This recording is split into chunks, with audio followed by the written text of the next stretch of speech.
Amis du savoir, amoureux de la culture, c'est avec beaucoup de joie que nous vous retrouvons aujourd'hui. Mais la pensée qui vient en avant, c'est la pensée d'un écrivain sénégalais. Et c'est un dramaturge qui dit « Lorsqu'on ne cherche que ce que l'on connaît, pour ne découvrir que ce que l'on connaît, on ne vit pas. » Celui-là, c'est Ibrahim Seck. Voilà, ça c'est juste pour nous permettre d'entrer. Donc, vous qui êtes en train de nous suivre sûrement, soyez très attentifs parce que vous allez découvrir autre chose. Ou si vous avez déjà entendu ce son-là, peut-être aujourd'hui, vous allez voir à quoi cela peut encore nous servir. L'ouvrage qui est au rendez-vous, c'est Cheikh Anta Diop dans la sphère des relations internationales. Eh bien, c'est la plume du professeur Jean-Emmanuel Pondy. Jean-Emmanuel Pondy, que vous découvrez tout de suite là. Je voudrais dire que c'est lui, au fait, qui va nous entretenir sur sa publication et nous allons nous abréger dans les idées diopistes. Parce que là, sûrement avoir une bonne idée et avoir beaucoup de matière sur Cheikh Anta Diop. Qui est le professeur Jean-Emmanuel Pondy? Retenez, le professeur Jean-Emmanuel Pondy est spécialiste des sciences politiques, relations internationales. Ancien directeur de l'Institut des relations internationales du Cameroun, IRIC en sigle. Actuellement, il est vice-recteur chargé de la recherche, de la coopération et des relations avec le monde des entreprises à l'Université de Yaoundé 1.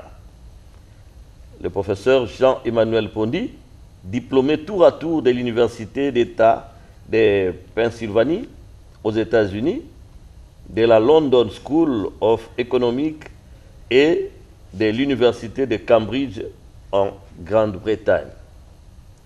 Il est auteur ou directeur scientifique de 22 ouvrages. Je sais qu'il ne manquera pas de réagir parce que c'est à la publication de cet ouvrage qui fait l'objet de cette émission qu'il était à la 22e publication. Sûrement, s'il a rectifié, il pourra nous le dire. Il faut aussi signaler qu'il est également, il a dirigé aussi, il a publié plus de 75 articles scientifiques. Donc, c'est, comme on dit, un chercheur géant. Et quand on a la chance d'avoir un tel homme, je crois qu'il faut faire tout pour capitaliser, pour vous ressourcer, parce qu'on dit, en tout cas, la culture, ce qui est vrai, est constitué l'ensemble des connaissances dans les différents domaines de la vie. Mais ici, avec lui, et dans les idées diopistes, au fait, c'est pour embrasser la mère Afrique dans l'amour que Cheikh Anta Diop, en tout cas, nous a légué, nous a doté et qui fait l'objet, en tout cas, de réflexions partout au monde. Professeur, encore une fois, bienvenue dans Espace Biblio. Merci beaucoup et merci pour votre aimable invitation. Merci. Alors, puisqu'il s'agit de votre publication, Cheikh Anta Diop, dans la sphère des relations internationales, puisqu'il s'agit que de cela, je voudrais comprendre un peu, c'est un œil parfois critique en rapport avec la critique d'art. Parce que le livre est bien présenté avec les couleurs que l'éditeur sûrement a eu en commun accord avec vous. Mais la question c'est la main qui transporte le globe et le fond blanc et l'Afrique mise en exergue. Juste un petit commentaire par rapport à cela. En fait, c'est une lecture africaine du monde qui est proposée ici, à partir des réalités, à partir des valeurs, à partir des interprétations africaines. Et cette symbolique, c'est pour montrer que l'Afrique est tenue par une main noire, donc c'est une auto-évaluation d'elle-même, et la prise en main de son propre destin.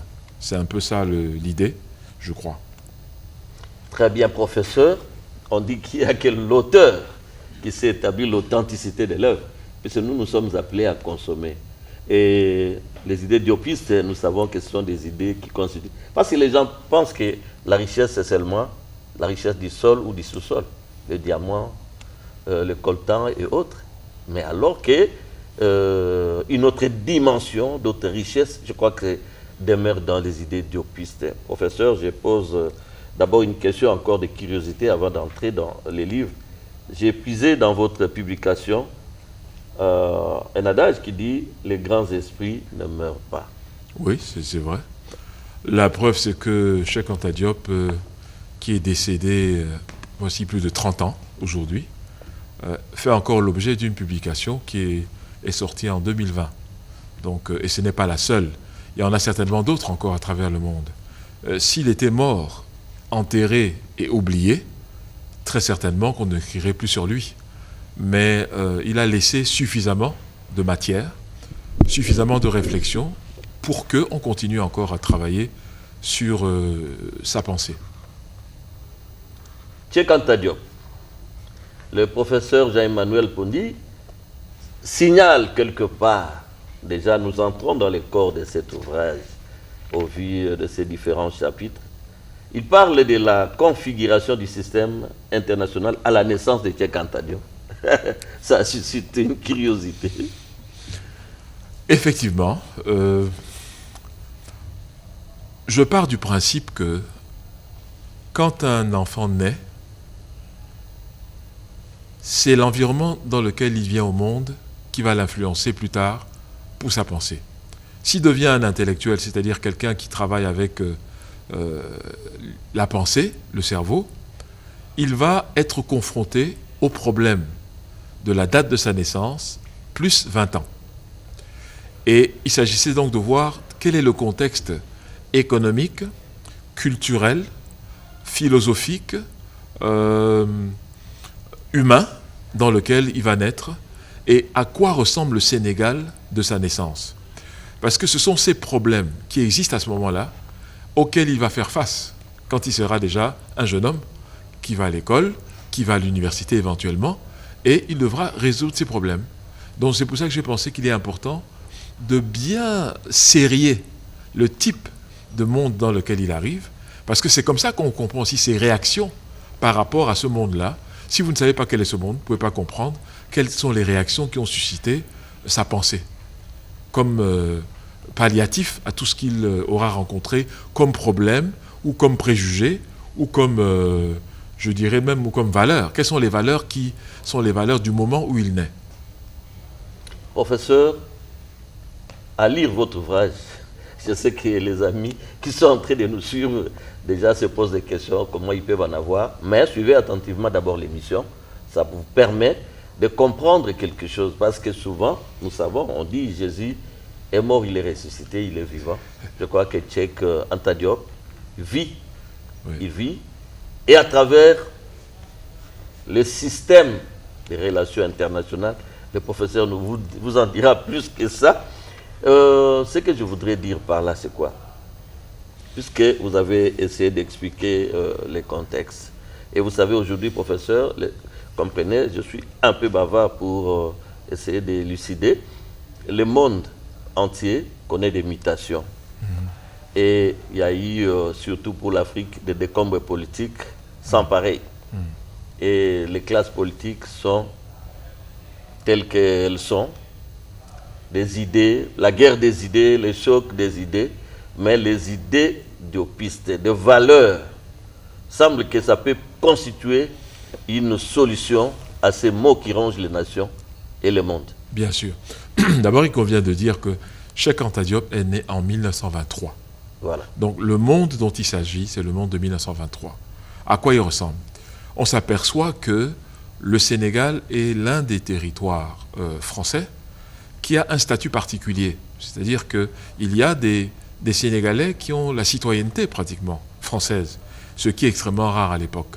Donc ils sont très très proches de la France, mais on s'aperçoit en regardant l'économie du Sénégal que le Sénégal est tout sauf pauvre. Parce qu'ils ont des cheptels, là-dedans il y a le nombre de bovins, le nombre de porcs qu'ils ont, le nombre de, je sais pas, de bœufs, tout ça est répertorié. Et on voit très bien aussi les exportations à partir du port de Dakar vers la métropole française. Et on s'aperçoit que le Sénégal n'est pas du tout un pays pauvre, comme on aurait pu le penser déjà à cette époque-là. Et ça explique pourquoi en réalité le Sénégal est un pays intéressant. Parce que s'il n'y avait rien là-bas, certainement qu'il n'y serait pas non plus. Oui, professeur. Je sais que nous vivons Cheikh Anta Diop Oui. par ses idées, par sa vision du monde, par sa vision de l'Afrique, avec tous les autres de cette vague panafricaine. Mais puisqu'il s'agit de Cheikh Anta Diop, l'impact, parce que nous avons une dimension culturelle, mais nous avons aussi une dimension politique dedans. Donc, ça rime toujours aussi à la recherche de la bonne gouvernance. Et l'exemple tout à l'heure du Sénégal est éloquent. Et je crois qu'il nous faut des hommes qui sont dotés de cet état d'esprit. Et je ne sais pas comment faire pour inculquer, en tout cas, si pas à ceux qui nous suivent, mais comment capitaliser au fait les idées diopistes, l'application, parce que nous sommes à une période très difficile, une période très sollicitée, une période très transversale des valeurs et des anti-valeurs, des puissances et des puissances. Mais comment arrêter cela?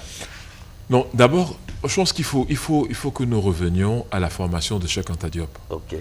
C'est-à-dire que les années de lycée, oui, et ensuite les années d'université, ça vous révèle qui est Cheikh Anta Diop et pourquoi il est devenu une personnalité illustre dans le monde du savoir, de la connaissance.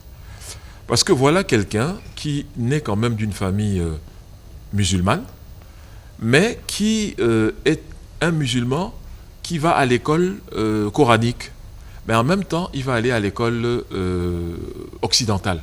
Donc, il va faire les deux. Et la particularité de Cheikh Anta Diop, c'est que partout où il va s'atteler à suivre plusieurs formations à la fois, déjà dès l'enfance. Et il va faire un baccalauréat après. Il fait un baccalauréat en sciences, c'est-à-dire en mathématiques, sciences expérimentales, et il fait un deuxième baccalauréat en lettres. La même personne. Alors, la première question, c'est comment c'est possible? Parce qu'à l'époque, c'était difficile de suivre 2 lièvres à la fois. Mais pour lui, ça a été possible de le faire. Donc, il est sorti, il était d'abord à Saint-Louis, c'est un Saint-Louisien. Après, il allait à Dakar, mais il a constaté qu'à Dakar, il y avait un peu trop de racisme, selon lui, et il a finalement replié sur Saint-Louis. Il a donc eu ses 2 baccalauréats. Quand il a ces 2 baccalauréats, ce qui caractérise Cheikh Anta Diop, c'est qu'il est très porté sur la réflexion. Pour un jeune homme de 18 ans, il lit beaucoup, il sait beaucoup de choses. Et c'est pour ça que je voudrais inciter, exhorter la jeunesse, africaine en particulier, pour leur dire que si vous ne lisez pas, si vous ne vous adonnez pas à la lecture systématique, en réalité, vous ne saurez rien. Et vous serez toujours quelqu'un qui est au niveau des commérages. Il paraît que, il semble que, on a appris que. Non.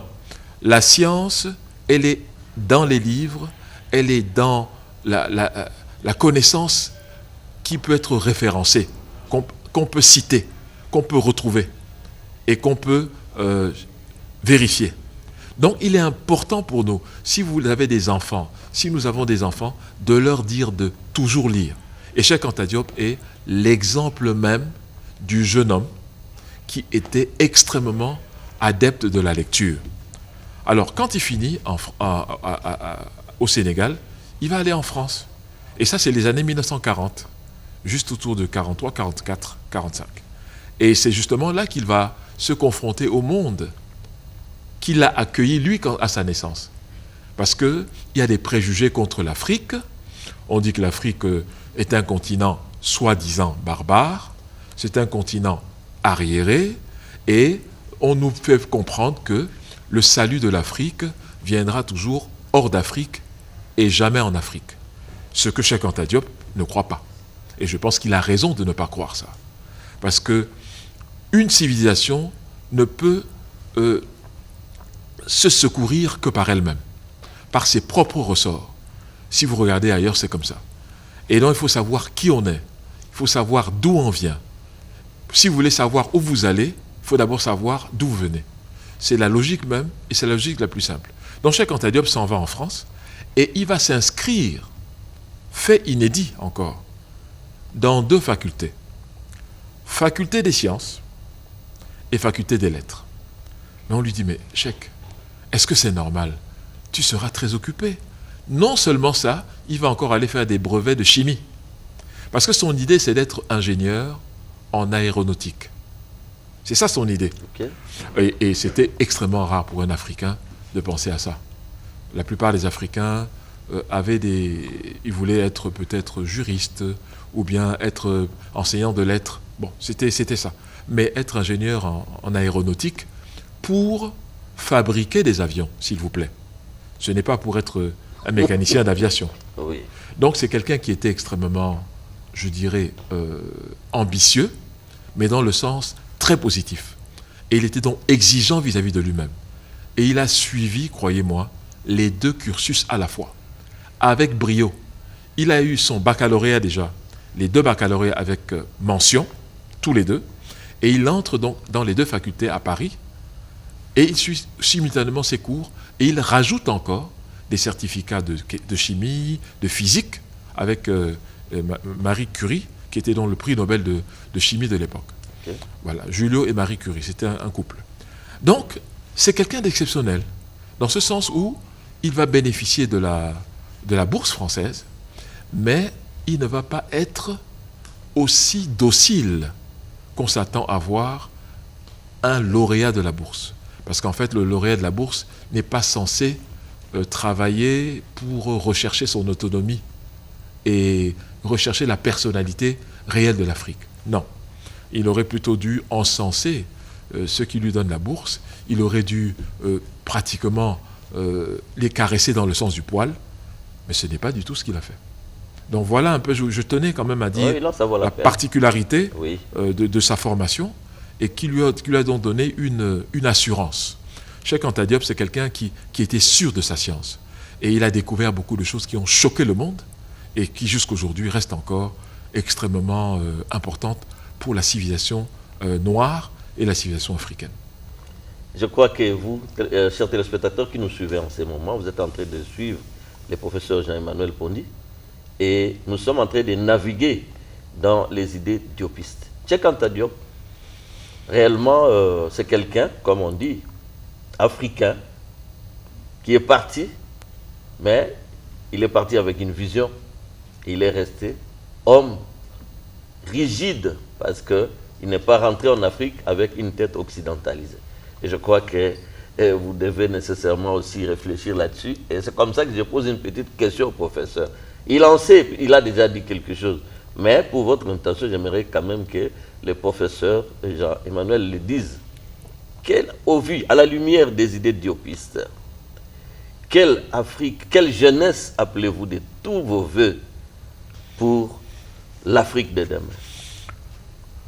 De mon point de vue, il est extrêmement important pour les jeunes Africains, ici au Congo, n'importe où en Afrique, d'être fiers d'appartenir à un continent qui est à la base de toute l'humanité. C'est important de répéter que tout être humain est afro-descendant, c'est-à-dire vient d'Afrique. Et il n'y a aucun être humain au monde qui ne puisse retracer son origine sur notre continent. Une fois qu'on sait cela, on commence à voir les choses très différemment. Donc,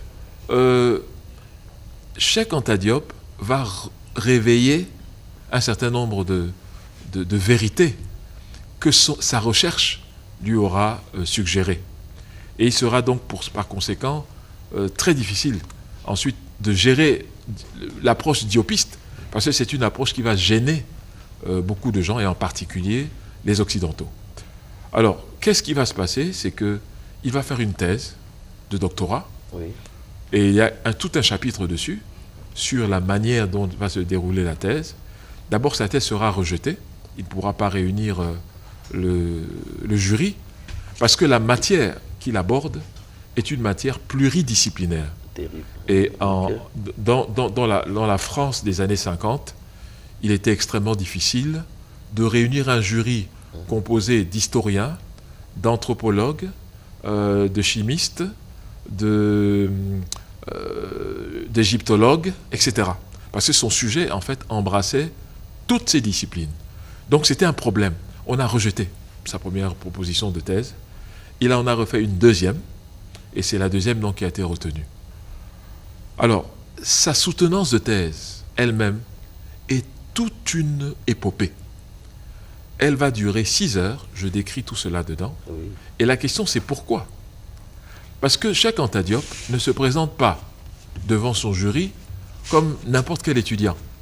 Il a un sujet qui est extrêmement original et qui est même quelque part gênant pour son jury. Il affirme que l'Égypte pharaonique est d'origine noire. Ce qui évidemment fait l'effet d'une bombe, puisque quand vous allez en Égypte, vous voyez l'architecture de cette Égypte pharaonique, vous voyez d'abord les hiéroglyphes, c'est-à-dire les écrits. Tout cela, Cheikh Anta Diop a étudié cette Égypte pharaonique avec un de ses assistants qui s'appelle Théophile Obenga. Oui. Le professeur Théophile Obenga, qui se trouve d'ailleurs au moment où nous parlons ici, avec nous, à Kinshasa, est vraiment celui avec qui il a cheminé sur le plan intellectuel, sur le plan du combat de la cause d'une Égypte pharaonique africaine. Et justement, ce qui va se passer, c'est que Cheikh Anta Diop ne peut pas être contredit par son jury, parce que la réponse, la qualité de ses réponses, la qualité de son travail, il va chercher des évidences sur le plan de la langue pour montrer le lien entre les langues des Égyptiens et les langues d'Afrique noire. Il va montrer les exemples concernant la morphologie, c'est-à-dire, par exemple, les lèvres, le nez, les cheveux crépus. Tout ça, il montre que les pharaons avaient tout ça. Et vous allez voir que la plupart des statues des pharaons ont le nez cassé. Ce n'est pas un hasard. Bon, il va montrer beaucoup de choses, des parentés linguistiques. Eh bien, à la fin, on ne peut pas lui dire que c'est faux. Et il aura une note qui n'est pas à la hauteur de son travail. Il aura la note honorable et non très honorable. Et quand il a cette note, ça veut dire en clair, en langage académique, qu'il ne peut pas enseigner dans une université, mais il sera un chercheur. Voilà le résultat. Et je pense que c'est parce qu'il avait des choses à dire qui inquiétaient la France de l'époque. Et on ne devait certainement pas le présenter comme un exemple de quelqu'un qui conteste l'ordre établi, qui propose d'autres interprétations et qui donne la place de l'Afrique comme étant une place centrale et non une place périphérique et marginale. Voilà un peu pourquoi il y a un problème. Et la pensée diopiste qui dit que les mathématiques, la géométrie, et tout ça ne sont pas grecs, puisque les maîtres grecs ont appris chez leurs maîtres égyptiens, à Héliopolis, à Thèbes, à Memphis. Et les endroits où ils ont enseigné, où ils ont appris ces sciences-là existent encore aujourd'hui. Et ils ont fait eux-mêmes des rapports en disant qui était leur maître. Et ils ont décrit l'aspect physique de leur maître, qui était effectivement des Noirs. Alors, comme aujourd'hui, ceci semblait impossible, puisqu'on a quand même réduit cette race-là en esclavage, donc il y avait vraiment des gens qui étaient extrêmement gênés que Cheikh Anta Diop ose faire toutes ces révélations en public et à l'université. Professeur, vous touchez à la profondeur, comme on dit. Non seulement vous êtes profond, mais la profondeur par rapport à la source identitaire, par rapport aux origines. Et tout de suite, l'envie me vient si la hiérarchie nous autorise, parce que nous avons une tribune à l'écoute des jeunes. Oui. Et je souhaiterais, si vous êtes encore là, demander à ce que nous puissions avoir une émission spéciale à l'écoute des jeunes. Avec grand plaisir. Vous serez en face des jeunes qui vont essayer de vider leurs préoccupations, mais aussi d'apprendre, parce que Cheikh Anta Diop, c'est un patrimoine mondial. Oui. Mais d'abord africain. Africain au départ, oui, ça mondial. c'est vrai. Et puis déjà avec Cheikh Anta Diop, ça peut révolutionner. Il y a encore des gens qui hésitent, mais je crois que l'Afrique a besoin des gens qui portent les germes culturels de Cheikh Anta Diop. Mais vous avez parlé quelque part dans les livres, parce qu'il y a beaucoup de matières ici, j'ai découvert, mais sur le plan même de l'interculturalité, à l'interne en Afrique, j'ai vu par exemple sur le plan linguistique, il y a des transversales, il y a des langues qui se recoupent et finalement, c'est comme si on était dans une même marmite, mais avec des recettes différentes. J'aimerais un peu que vous puissiez un peu ouvrir une parenthèse sur les contenus par rapport aux langues africaines. Bon, ce dont vous faites allusion, c'est en fait l'une des contributions de Cheikh Anta Diop dans la conduite des relations internationales. Oui. Parce que ce travail que j'ai produit sort Cheikh Anta Diop de l'égyptologie seulement. Okay. J'ai voulu montrer que c'est un auteur qui a une pensée plurielle. C'est-à-dire que si vous voulez faire la physique, vous pouvez prendre Cheikh Anta Diop comme exemple. Si vous voulez faire la chimie, vous pouvez aussi le faire. Si vous voulez faire la sociologie et le droit, tout cela, Cheikh Anta Diop a traité de ces sujets. Moi, comme je suis spécialiste de sciences politiques et de relations internationales, j'ai donc décidé de parler de Cheikh Anta Diop comme penseur des relations internationales. Et c'est ça la perspective assez originale de ce livre, parce que jusqu'à présent, à ma connaissance, personne n'avait encore abordé l'aspect Cheikh Anta Diop comme penseur des relations internationales. Ce que vous êtes en train de dire, c'est l'une des propositions qu'il fait pour intégrer l'Afrique, pour une Afrique unie. On ne peut pas continuer à simplement nous réfugier dans nos 3000 langues. L'Afrique a 3000 langues.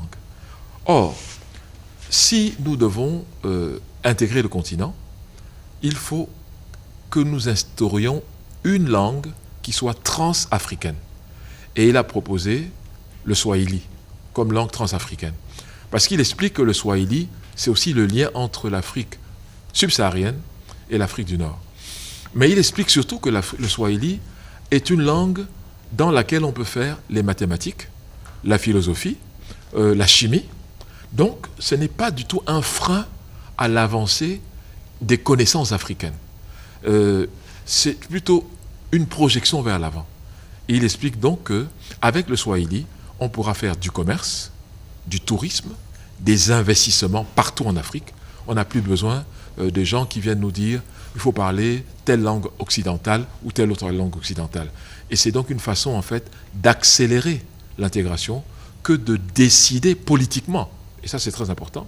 C'est une décision politique qu'à partir de cette année académique, nous allons enseigner chez les enfants qui ont 6 ans, par exemple, le Kiswahili. Et comme ça, vous êtes sûr que dans une dizaine d'années, vous aurez des personnes qui vont parler le Swahili couramment dans toute l'Afrique. Et il dit bien qu'on ne peut pas parler d'intégration africaine si on continue à utiliser des langues qui ont d'autres cultures, qui ont d'autres réalités, et qui très souvent se sont confrontées aux langues africaines pour les anéantir. Donc il faudrait que nous ayons la nôtre. Voilà un peu une de ses contributions parmi tant d'autres. Les idées diopistes, professeur, avec ce monde, puisque lui-même, il est parti de l'islam, aussi aux religions, disons à la rencontre de ce qui est occidental. Mais à voir le monde aujourd'hui, le monde étant très déchiré par moments, mais je crois que c'est déjà aussi grave, parce que nous voyons ce qui se vit dans plusieurs pays, interreligieux, ainsi de suite, tout ça.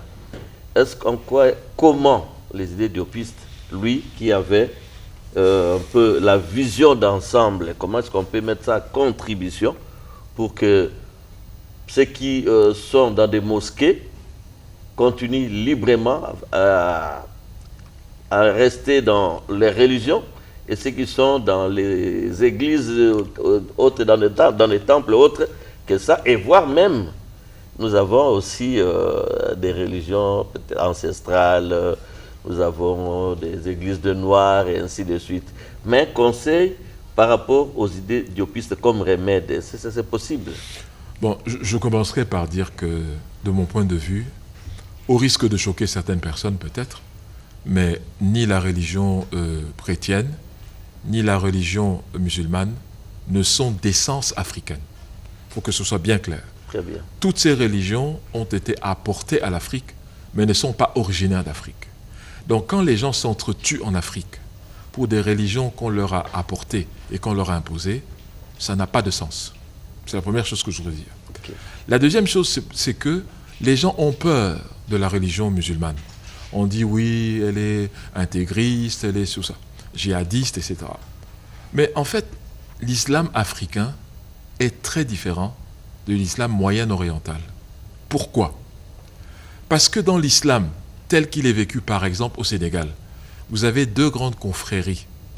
La confrérie des Mourides et la confrérie des Tidjanes.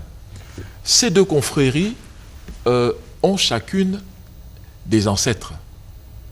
Et donc, les ancêtres protègent les membres de leur confrérie.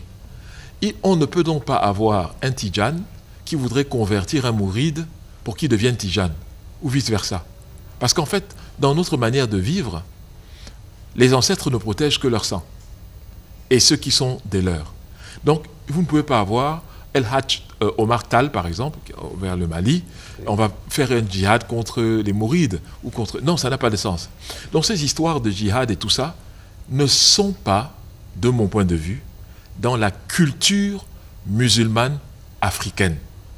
La culture musulmane africaine est faite d'un islam de confrérie. C'est un islam confrérique. C'est-à-dire que vous appartenez à une confrérie, à une grande famille. Et on ne va pas vous convertir à une autre grande famille à laquelle vous n'appartenez pas.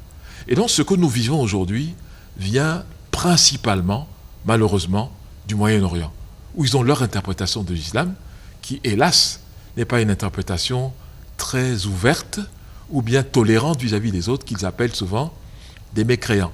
Donc vous voyez, et alors que quand vous prenez un pays comme le Sénégal, c'est ouvert, ou le Mali, ou je ne sais pas, le Niger, c'est un islam qui n'est pas agressif.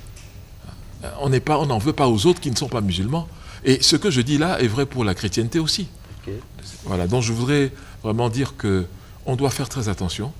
L'Afrique, dans sa culture, est une culture d'ouverture, et nous l'avons payé très cher, avec l'esclavage d'abord, et ensuite la colonisation.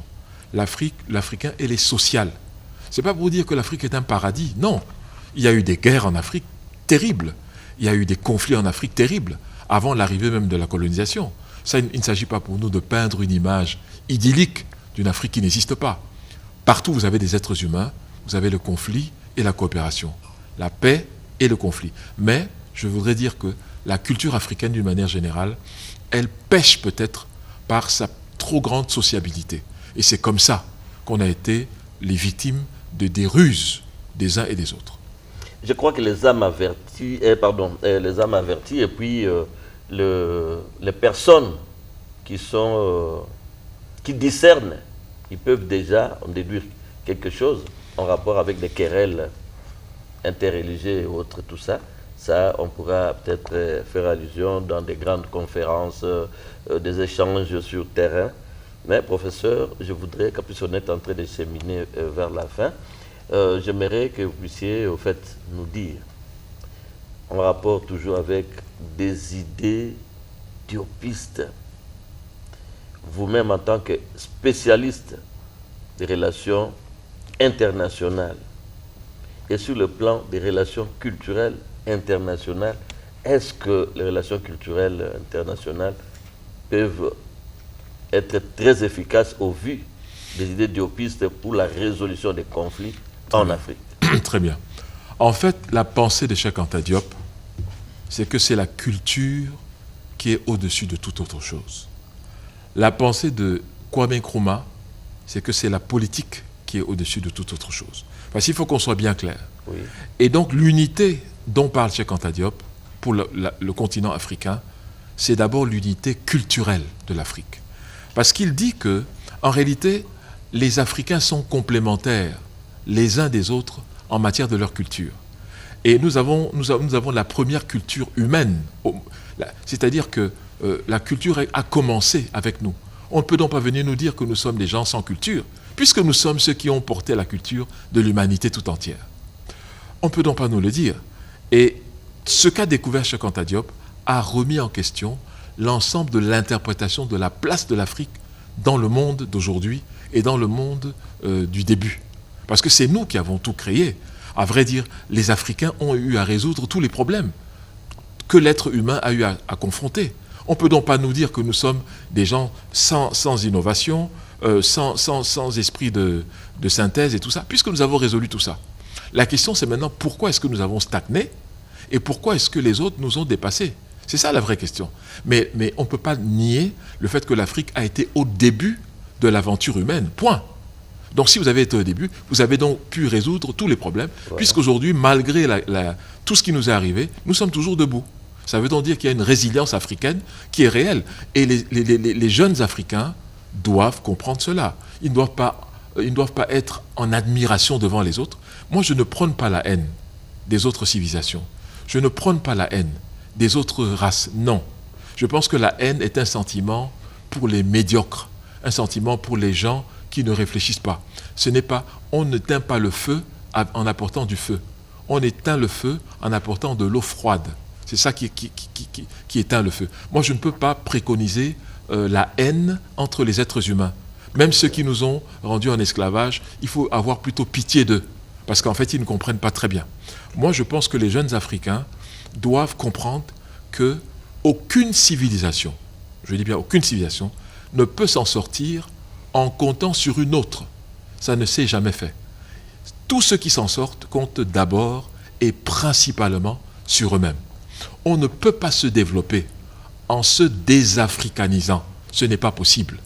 Or, le projet du développement, très souvent, c'est quoi? C'est de dire, devenez comme nous, soit comme des Chinois, soit comme des Européens. Non.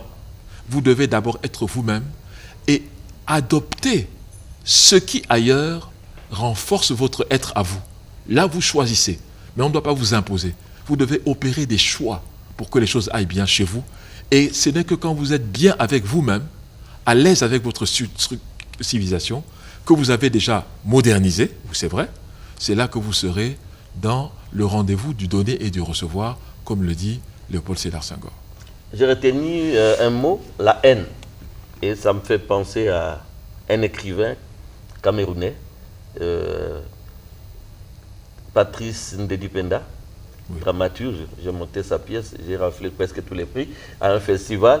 Mais ça me fait penser, puisqu'il je le connais. Ok, il dit le cœur de celui qui te hait ne peut jamais reconnaître le bienfait, compte tenu de la dimension. La haine n'est pas bonne. L'Africain ne devrait pas avoir de place pour cela. Voilà. On a tout à faire, on doit construire, on doit innover, on doit inspirer, et notre jeunesse ne doit pas être omnibulée par l'ailleurs. Il n'y a pas d'Eldorado ailleurs. Le seul Eldorado, moi je dis à mes chers jeunes, c'est celui que vous allez construire chez vous, avec la transpiration, avec des problèmes. Mais on ne va vous respecter que quand vous serez fort chez vous. Et quand vous aurez de quoi manger, de quoi vivre correctement chez vous. Ce n'est pas en allant à travers la Méditerranée, en mourant dans le désert du Sahara. Ce n'est pas comme ça qu'on va nous respecter. Je ne pense pas en tout cas. Professeur, même si je comprends oui. Qu'il y en a qui soient obligés de partir. Okay. Je comprends cela aussi. Mais je dis que ce n'est pas la solution idoine. Oui, professeur, en tout cas, à travers Espace Biblio, je crois que ceux qui sont sincères peuvent reconnaître dans vous une personne qui a une certaine vision du monde et qui, disons, qui préserve, qui protège les idées diopistes, mais qui cherche à tout prix que cela soit appliqué. Puisque nous sommes vers la fin, j'aimerais quand même que vous ne rentriez pas avec certaines préoccupations que vous aviez réservées à nos téléspectateurs, si peut-être par omission, je n'ai pas pu poser la question, mais dans vous, il y avait une préoccupation, j'aimerais que vous puissiez les dire et en même temps en profiter, Parce que les germes d'aliénation commencent à prendre de l'espace, même dans la politique. Et on commence à agir comme tel. Même la manière de célébrer parfois le 8 mars, on fait de la même manière avec des considérations parfois occidentales, alors que la femme africaine a aussi ses valeurs.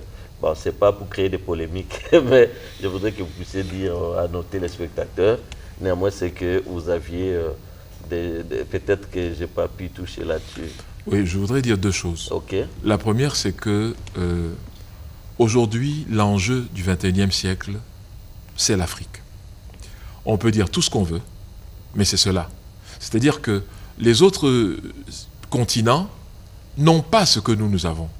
Nous avons des ressources physiques qui ne sont pas des richesses, qui sont des ressources pour l'instant, mais que nous devons transformer en richesse. Ce que j'entends par richesse, c'est quand ces ressources peuvent améliorer la qualité de vie des habitants qui se trouvent là où elles sont.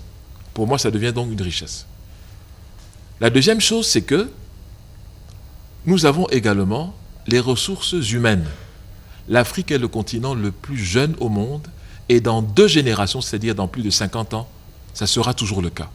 Donc nous avons la possibilité de transformer d'abord nous-mêmes l'Afrique, mais encore faut-il y croire. Ce qui nous manque le plus, c'est le fait que nous ne croyons pas en l'Afrique nous-mêmes. Nous devons donc nous transformer en avocats de l'Afrique. Je répète, non pas contre quelqu'un, mais d'abord pour nous-mêmes. Il est normal que les Américains veuillent que l'Amérique aille bien. Il est normal que les Asiatiques veulent que l'Asie aille bien.